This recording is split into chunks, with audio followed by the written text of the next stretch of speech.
We're back with another episode of On Second Thought. But you saw the graphic, you know what's up. Today, I'm here with Chin. Wow. In this time of quarantine, how is your coronavirus life in quarantine? Coronavirus life is relatively okay. I think it's pretty relaxing. I think Did anything change about your lifestyle at all? Yeah, I think I get to just kind of ease back and kind of reflect, and everything's a lot like calm. Did you build in an addendum in the event of a pandemic for the weight loss bet? No, I didn't, but I think I'm just like going with the flow. I'm making sure that I'm not messing up any meals. I'm making sure that I'm doing enough push-ups every day, and How many push-ups? a lot. Too How many many. is a lot? Like 50. Nothing like insane. But the food really is the key, honestly. It's making sure that I'm in the realm of like 160 in grams, 170 in protein, and around 50 to 60 in fats. I don't know what any of those numbers mean. But we have a hand to discuss today, Okay. in which we are on episode 7 of Poker Out Loud Student Edition. And Lukic decides to open the button to 40 with King of Spades, 6 of Clubs. And I have Ace Deuce of Hearts in the small blind and decide to flat. Let's hear my thoughts. So I'm probably just gonna put this into a call and use my suited broadways instead as a 3-bet. Let's try to make a flush. What is your take on a flat here? Well, first I want to start with Lukic. I think that King 6 off is for a 4x is probably not going to be a play. I think that probably for if we were playing online with some smaller sizings, he gets to open like a fair amount of like these like showdown hands, I guess, like expecting it to go like, check down at a high frequency versus big blind, at like 2.2x or something like that. I think once he introduces a 4x open, he just doesn't get to open this hand. I think you just don't perform well opening this hand. Now, moving forward to your exact hand, I think that I wouldn't necessarily flat this hand. Mostly because like the way I'm constructing a small blind call range facing LP is going to be in such a way where I'm looking to mostly double dominate the players. So I want to dominate buttons range as well as like sometimes dominate big blinds range. So how I'm looking at my ace X's is going to be something like ace 9, ace 8 suited that I could flat, expecting me to dominate like king 9 off that's opening, as well as like 10-9 suited that's flatting the big blind, things like that. I think a hand like ace deuce suited just like never dominates anything, So right. It's a situation where like I would lean heavily towards 3-betting a hand like ace deuce suited, trying to knock out, some better aces like ace 8 off or whatever. That's how much merit is there to shutting out Berkey in the big blind? With a hand like ace deuce suited, a lot. With a hand like ace 9 suited, not as much because you dominate some of his ace X's. So I would be constructing a range that is heavily focused on double dominating ranges, and then also having some like pairs, like 7s and 6s. Double dominating just meaning both ranges, right? Right, as much as we can. Obviously, we can't like always dominate them, but looking to put ourselves in the favor of dominating a wide big blind defense and a wide button open. So ace 9 suited being a very good example, like it's going to dominate, some opens that contain an ace or some opens that contain a 9, as well as like the big blind defending worse aces or worse 9s. So yeah, a range like, that contains some offsuit broadways, some medium ace suiteds, ace X suiteds, and then like some middle pocket pairs. As a flat is going to function really nicely. And then you just 3-bet the rest of the range that you want to VPIP. I think that also folding some offsuit aces, I think is going to be really good. Like ace 9, ace 8, ace 7, like those hands probably need to start folding when people just don't do it. I land on a flat somehow. And that brings in Berkey with ace 4 off. Do you defend here? How are you constructing? Well, let's hear what he says, and then I will chime in. I got very excited for a second. I saw fake aces. I could probably justify squeezing this spot. It would be a little bit out of line, out of construction. I have much better hands to choose to do so with. I think this is a pretty clear flick it in spot in a button small blind scenario, though I do think Chris is probably carrying forward a pretty strong linear range, so I'm not necessarily thrilled when I flop marginal. Do you support Berkey's reasoning there? I think Berkey's wide. I think that... You know he's going to watch this shit. Yeah, I know he's gonna watch it, but it's fine. He knows. He knows. He knows that I think he's too wide in too many spots. Aggressive. Yeah, it's an aggressive call. It's that's what I say on commentaries when I don't agree with things. But I think it's too wide. I think that Berkey should facing 4x and also facing a small blind defend. He's going to under-realized massively, even in comparison to the price he's getting. And I think that his hand is just not good enough to withstand like the pressure of small blinds concentration of equity. So can he 3-bet this sometimes as a bluff? Probably not at this stack depth. I think that he should be looking at a fairly linear 3-bet range. However, one that's going to be comprised of like some suited hands as well as like some janky hands that people wouldn't necessarily expect but play rather poorly in a call range. So like I like 3-betting hands like 10-7 suited, hands like 9-7 suited, fairly aggressively in this formation, just because like they don't play well in a situation like this. I think then also he gets to like 3-bet some of the similar hands that you're calling. So like ace deuce, ace 3, ace 4, ace 5. Right. He could also 3-bet trying to knock you off like ace 8 or whatever, you know? So I think he gets to do that as well. And then obviously he can 3-bet his top left linear hands, you know, like king, queen suited, etc. Ace 4 off probably just want to fold. I don't necessarily think he's going to realize his respective equity share at a fair frequency. Seems hard to win. Yeah, I mean, I know Berkey's reasoning is just going to be, I'm getting pretty good pot odds, and I have a hand that has showdown, and I rate that hand like showdown over other characteristics like suitedness or connectedness. But honestly, like showdown in this situation in its worst sense, like king 6 suited or king 6 suited is okay, but like king 6 off, ace 4 off, these kind of hands that don't necessarily contain 2 out of the 3 properties of like suitedness, connectedness, and showdown perform really poorly here because you're often going to contain 2 of the 3 properties in your hand, right? You're often going to contain suitedness or connectedness and suitedness in your hand. So when those 2 ranges are multiplied together of both the button who's probably playing something like that, I don't think Berkey gets to like kind of mirror the button's range when the small blind is there. Right. Effectively is what I'm saying. Makes sense. And then also be out of position. But he flicks it in. Yeah. And we're off to a flop. Ace of spades, jack of hearts, 3 of hearts. Yeah. I think Berkey and I have relatively standard checks, both given where we are in our range and the sort of dynamic of who has the betting lead. Yeah, I agree. Yeah. I don't think any leads could get played here by anyone. So I give no analysis really and just check. Berkey checks relatively quickly as well, and Lukic decides to check back.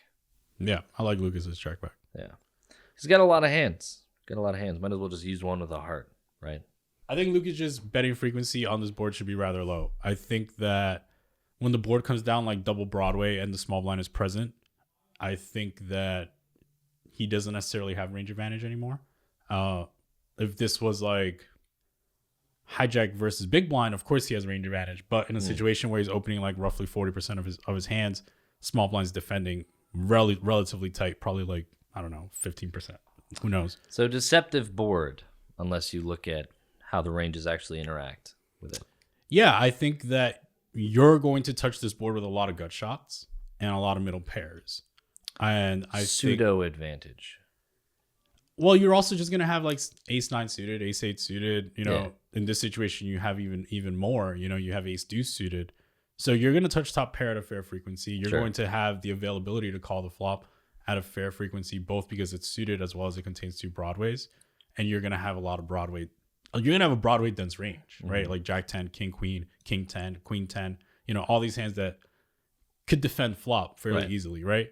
Now, when we multiply that with Berkey, who's very likely, you know, if we think about Berkey's tendencies, very likely defending all ace X's. Also defending like a fair amount of 4-5 in full, right? A fair amount of like all Jack X suited. That can just check raise. Not check raise, but they're going to call, you know? 4-5 being a gutter. The gutter. Yeah, I mean, maybe a check raises some small frequency, maybe high frequency. Who knows how Berkey's really, but it's not folding, right? Right.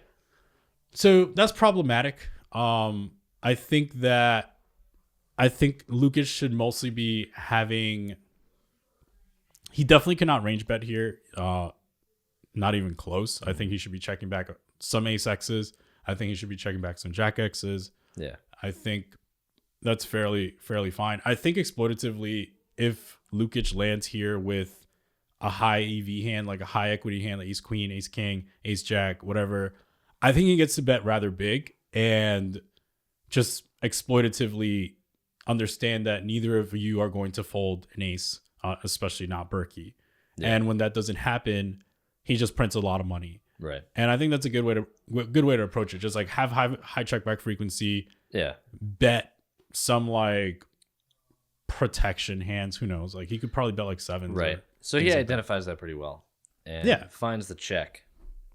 He also has nothing. So sure. Yeah. Finds the check. We see a 3 of clubs on the turn, and I consider a lead. Let's hear my thoughts. So part of the reason I acted quickly on the flop is because I know Berkey's been paying a lot of attention to my timing, and when I quickly called those pocket fours, he attributed that to a very specific range. So I'm hoping that that plays into this hand, him thinking that I have a low equity hand. I don't think there's a lot of reason to lead this turn. If I check, Jack X is probably inclined to bet now. His range is also protected as the initial raiser, so I am going to check. I stand by everything I said. I think I pretty quickly identify that like there's not a lot of reason to bet here. What do you think of a lead? I very much disagree with your check. I think that you have the most equity share of the pie in terms of range versus the 2 players. I think that when the 3 rolls off, it's actually a relatively good card for you because you chop with some of the checkbacks from Lukic or Berkey. Checkbacks from Lukic and also some checks from Berkey. I think you containing an ace is also a relatively good card in terms of blocking some of like the ace 3 offs that Berkey might be defending the big blind with. Do you not think that the hands I'm targeting for value would bet themselves? Like, and then what? You're not going to check raise. No. Right. Probably just call. Right, but then, that's the problem though. So when you bet, you're pushing equity with all the worst ace X's. Yeah. Like you're free rolling them. Right. That's a good point. Right. When you check, they bet and now control the betting lead where they could just check back on hearts. Right. And also just like dictate the action effectively. Yeah, that's true. Right. You rep kind of like the most uncapped range where like you can contain some ace jack off and kind of no one else can. Whereas like Berkey's probably high frequency 3-bet ace jack off and Lukic is not checking back ace jack. Yeah, that makes sense. Right. So you don't get raised at a high frequency on the turn because of the fact that you contain ace jack off, as well as like you having an ace blocks ace 3 off, which Berkey's like most likely going to like that's going to be the 3 that he has the most, right? So those two combinations, as well as the fact that we're pushing equity versus other ace X's, makes me want to bet. As well as I think like you're going to have the most availability to bet the turn with like queen 10, jack 10, sorry, not jack 10, queen 10, King 10 maybe some king 10s, things like that. Some heart combos. You're also probably the one that has the most suited hands also. So Probably Berkey, you don't think? I mean, maybe, but like in terms of concentration of available hands, like Berkey might have 10-6 suited, but he also has like ace 3 off. And so in terms of available hands in range, like Relative to amount of the combos, size of the range. correct. Yeah. Relative to the amount of hands in someone's range, Right. you're going to have the highest concentration of suited hands, Makes sense. which is going to allow you, I think, to bet more often on this turn. Right. So I think I personally would be betting here. I see the reason to check is just like you're chopping with, ace X's. Yeah, I mean, I just don't really identify the free roll part in real time. I was thinking that a lot of his give up hands now have to decide whether to delay bluff or not, and I think there's a lot of room for mistakes there. In terms of which give ups, like 9, Like 10 off. 8, 9. It's probably not enough combinations to warrant. Given that he has so many ace X hands that I can just get a call from and free roll. Well, I think that makes a lot of sense. I think the target here should be Berkey. Like, I think that, yeah, sometimes Lukic has hands. That just wasn't really a consideration for me. Why? I mean, Because of the I board? just thought he had so many hands that I couldn't does. really like. Yeah, he does. But like, effectively, like when Lucas chooses to check back, Lukic's range, it shouldn't really bluff catch. Like, it shouldn't really try to bluff that much. Like, I think when he checks back, he has like, His give ups just continue to give up, and his I think, showdown hands just, yeah. I mean, if he has a jack, he's going to check again. If he has an Right. ace, he's incentivized to check again. right. If at least some of them, I think, and then queen 10 and king 10, probably king 10, I guess, might check again or bet, but like either way, you're not going to raise. Anyway. Yeah, that makes sense. So that's really the problem is that we're not raising. So it's problematic. And I think you just, I see your point of like your check allows them to bet and they're probably pretty dead. Yeah, but I'm probably gonna walk that back now. I think I agree with you on that. Berkey though does bet for me. $50 into 120. He decides to bet. Let's hear his reason. Okay, my hand falls into a clear value bet. At this point, I think I want to be targeting Jack X, but I also still want to allow for hands like King Queen, Queen 10, the natural gut shots, King 10 to continue. They'll sometimes improve to an inferior second pair that they may feel is good. So I actually get to go for 2 streets here at a fair frequency for a smaller kind of low-end catch-all bet size. I'm going to start by betting, there's 120 in the pot. I'm going to start betting about 40% pot. So we're going to go 50 here. And then probably something in the neighborhood of 100 or 125 on the river. Thoughts on a bet at a Berkey here? He does not contain a heart. I think his bet is fine. He's gonna have the most 3X's, meaning he's not gonna get raised.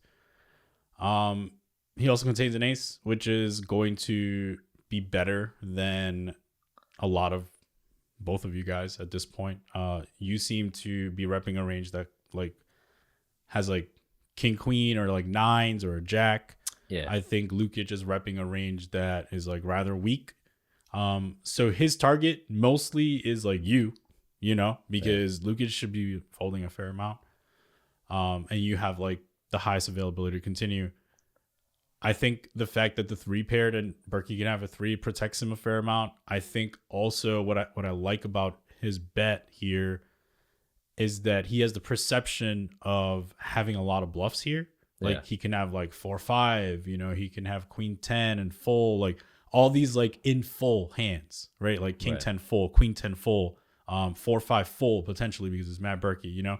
Like he has a lot of hands that like outweigh his value in terms of like available bluffs. Yeah.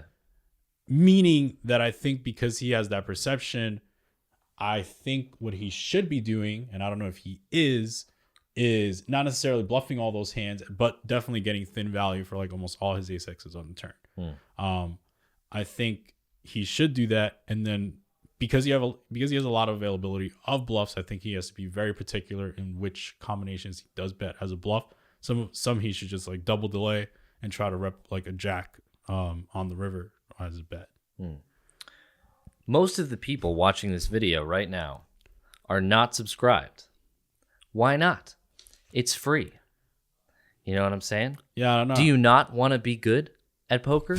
That's all I'm saying. You know, if we get 5,000 subscribers for this video, Chin will do a naked lap around Bellagio, and we'll film it, put it on the YouTube channel. Okay, fine. Sure. He said yes. You have to do it now. Also hit the bell, because apparently subscribing doesn't do much anymore. And we're probably going to get censored by YouTube because we're a gambling thing. No, we're not. We're on People and Blogs. Oh, how'd you pull that off? I don't know. Nicely done. Anyway, I check call the turn. Yeah, I think that's fine as played. I think because of the 3x advantage, it's really hard for you to like do anything else, I guess, which is frustrating. But I think as played, like check raising is. I think I should just bet. I agree. But I check call, and I peel off the 6 of hearts. I get there. Yeah.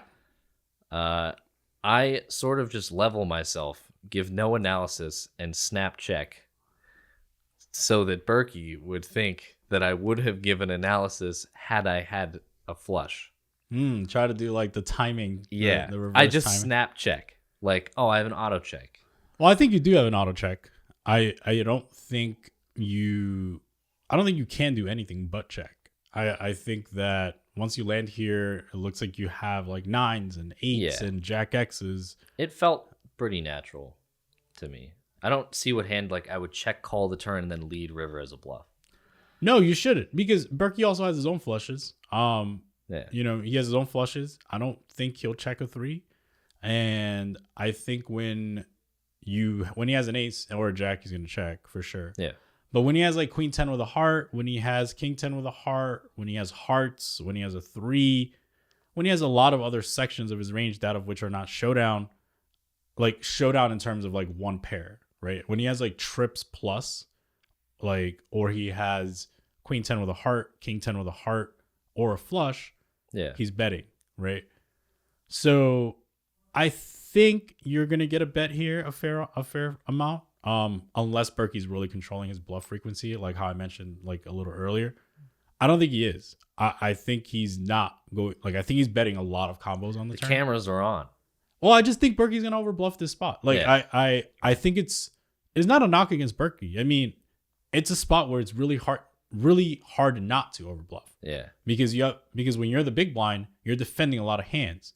Now you also have the onus on the big blind that does get to defend a lot of hands because of price, but there's a caveat. The caveat is now you have the responsibility of having all these combinations in your range and you can't bet them all, because if you do, you're over bluffing, and it's easy to do that on a board that you don't necessarily have top end value like at all. Like he has a 3, but not like he has 3x advantage, but like you don't have a lot of 3s in your range, Yeah.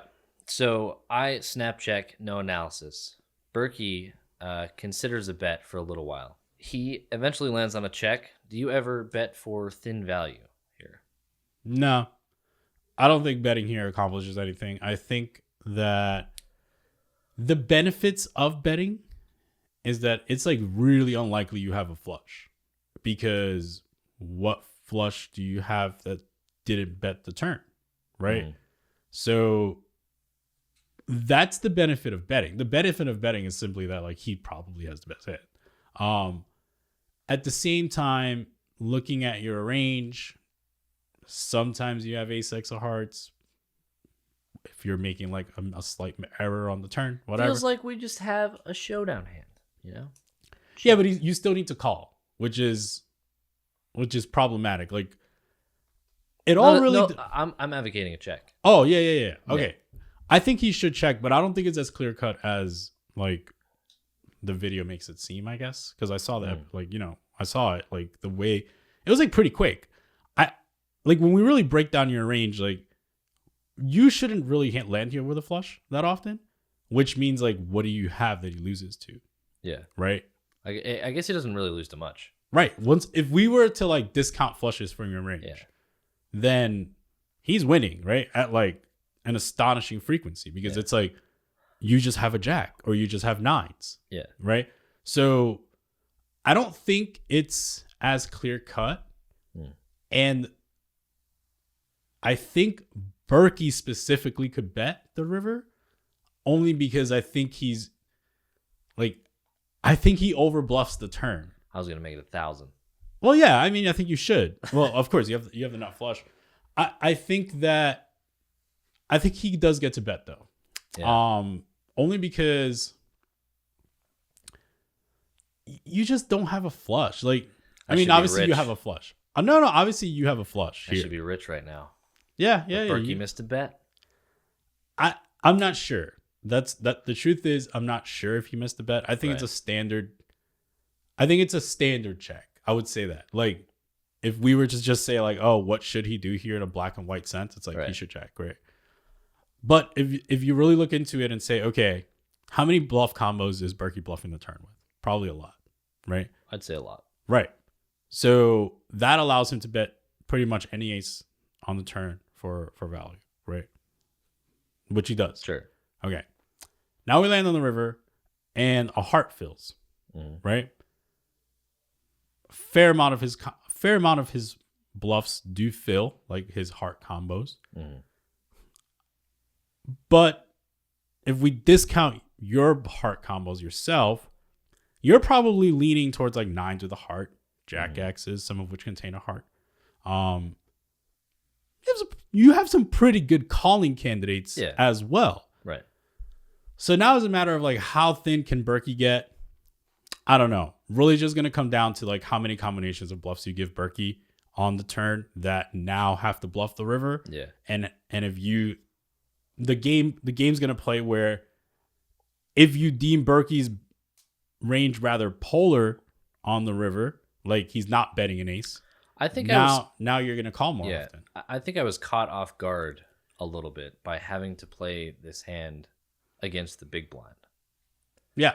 Because I was like, all right. My initial thoughts were like advantage, button, sort of less so because I flat the small blind, but like, all right, let's figure this dynamic out. And then I end up playing the hand against Berkey instead. Yeah, I think disarming. Yeah, I think you want to think about it like it's not advantage button, it's advantage you. Yeah.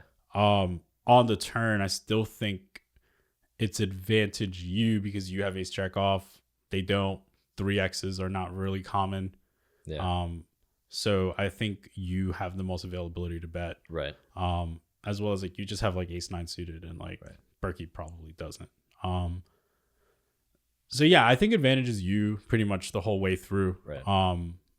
Which I think gives Berkey a little bit off the hook. Like he only loses one bet here, probably should be losing 2. Yeah. Right. Because I don't know how often he's going to fold the river. I don't think he is. I don't know. I would like to see it. We'll never know. Yeah, and we'll never know. I mean, maybe he folds, but like you also have a lot of availability to bluff. You have king, queen of hearts, king, 10 of hearts. Right. I mean, not of hearts, a heart. And then some other hands that just like bluff the turn and like landed on a bluff. Right. Well, it's the river, and both people have acted, so that means it's the end of the episode. That's it? They only brought me here for 20 minutes? Episode 7 of OST has officially concluded. Any parting words for the audience? I think you should subscribe. And also, and I give people range advantage right away. Well, you've been a decent guest. I'm glad on I'm my decent. show. I'm glad I'm decent. Appreciate you coming on. I'm glad I let you my seat. Maybe we'll see you in the next one. We'll see. You might be fired. That's a wrap.